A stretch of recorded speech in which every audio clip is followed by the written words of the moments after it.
সরকারি নির্দেশ আসবে, এলে পরে আমরা পরিচালন সমিতি সব শিক্ষিকারা সবাই বসে আলোচনা করে তারপরে বলতে পারবো। কারণ সব কোনো নির্দেশ আমার কাছে তো এখনো পর্যন্ত পৌঁছয়নি, না মৌখিক না লিখিত। সেই জন্য এই সম্পর্কে এখন এক্ষুনি কোনো মতামত আমি দেব না।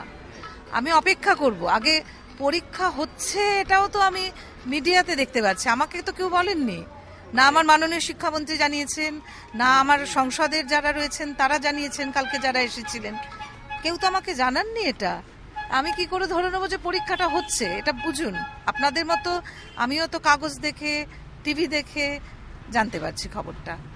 আমি জানি হচ্ছে কিনা পরীক্ষা, তারা কি ভাবছেন জানতে পারলে আমরা ইন্টারনালি নিজেরা, আমাদের একটা প্রশাসনিক ব্যবস্থা ইন্টারনাল রয়েছে তাদের সাথে, আর শিক্ষিকারা অনেক শিক্ষিকা, তো এইসব ছাত্রীদের তো সব শিক্ষিকারাই পড়ান, আমি তো আছি, কিন্তু বেশিরভাগ তো শিক্ষিকারাই সবটা করেন। তাদের একটা নিশ্চয়ই মতামত থাকবে, পরিচালন সমিতিতে যারা আছেন তাদের মতামত থাকবে, সবটা কনসলিডেট করে তখন বলতে পারবো যে এক্স্যাক্টলি স্কুলের স্ট্যান্ড পয়েন্টটা কি। দিদি, একটা নির্দেশ সংসদের কাছে আবার পৌঁছেছে শিক্ষামন্ত্রী, সেখানে বলা হচ্ছে যে পরীক্ষা নিতে হবে, নেওয়ার কোনো নির্দেশ। আমি এত কথা তো শুরুতেই বললাম এই কারণে।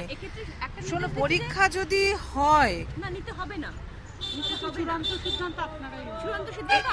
গোটাটাই হচ্ছে, আমি বলছি আমার কাছে সবটাই হবে হবে না সবটাই হচ্ছে মিডিয়ার মারফত। আমি কাউকে ছোট করছি না, কিন্তু মিডিয়ার মারফত আমরা ভিজুয়াল বা অডিও যাই বলি সবটাতেই আমরা এটা জানতে পারছি। আমি তো কোনোটাই জানি না, কাজে আজকে এই তো স্কুলটায় এলাম, কালকে প্রায় সন্ধ্যে 7টায় ফিরেছি।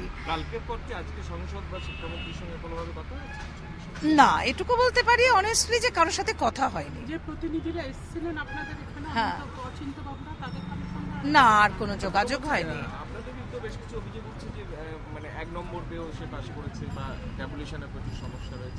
দেখুন, আমি একটা কথা শুধু বলতে পারি, এখন খুব আনফরচুনেট যে এটা প্রেস মিট করে তো সংসদ থেকে বা যারাই বলে থাকুন, আমি নিজে সে প্রেস মিটটা দেখিনি, কাজেই এক্স্যাক্টলি কে কি বলেছেন বলতে পারবো না।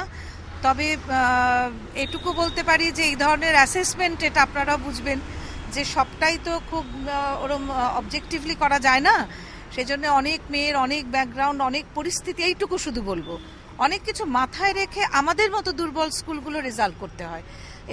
এইটা যারা আমাদের মতো প্রধান শিক্ষক শিক্ষিকা আছেন বিভিন্ন স্কুলে তারা এটা ফিল করতে পারবেন।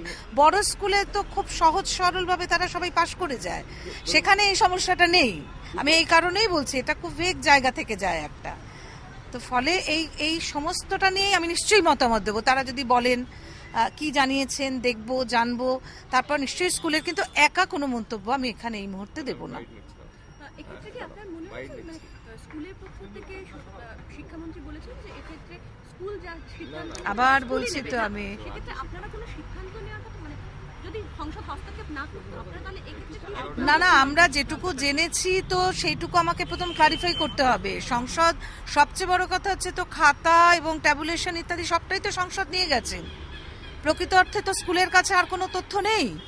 তো সেখানে দাঁড়িয়ে আমাদের এখন কোনো কিছুই এই মুহূর্তে বলা এটা তো সত্যি কথা বলতে কি খুব দুর্ভাগ্যজনক এবং খুব বেনজির ঘটনা, এরকম তো ইউজুয়ালি হয় না। তো তারা নিশ্চয়ই তো কিছু চিন্তা ভাবনা করে তো এটা করেছেন। স্কুলের কাছে এইটুকু এই মুহূর্তে বলতে পারি, আমাদের কাছে কোনো তথ্য নেই। আমার দুটো স্পেসিফিক ওরা অভিযোগ করছেন, এক পেয়ে বাংলায় পাস করানো হয়েছে আর 2 নম্বর আরে হয়েছেন তাকে পাস করানো হয়েছে। এসব বিষয়ে স্কুলের যা স্ট্যান্ড পয়েন্ট, স্কুল যদি কিছু ভুল করে থাকে, স্কুল যদি কোথাও কোনো কারণে এটা করে থাকে, তারা তাদের মত জানিয়েছেন। স্কুলেরও যেটা মতামত, স্কুলে যেটা বক্তব্য আমরা জানাবো। একটু সময় দিন আমাদের নিজেদের মধ্যে একটু কনসালটেট করে নিতে। যদি আপনাদের নিতে হয় সেক্ষেত্রে আবার অচলাবস্থা তৈরি হওয়ার মতো সম্ভাবনা আছে। প্রথমত এই প্রসঙ্গে সেটা আসছেই না, তার কারণ আমাদের এই মুহূর্তে আমাদের কাছে আর কোনো তথ্য নেই। আর কালকে যে ঘটনা ঘটেছে সবটা তুলে নিয়ে যাওয়া হয়েছে, সেখানে দাঁড়িয়ে পরিচালন সমিতি শিক্ষিকারা ভাববেন যে আগামী দিনে কিভাবে স্কুলটাই বা পরিচালিত হবে সেটাও তো আমাদের বুঝতে হবে। কারণ অলরেডি ক্লাস 10-এ যারা প্রমোশন পায়নি তারা তো সুন্দরভাবে মেনে নিয়েছিল, কারণ এই দুর্বল মেয়েগুলো একটা বছর থাকলে পরে তারা তো আরো ভালো ফল করে পরের বছর বেরোয়।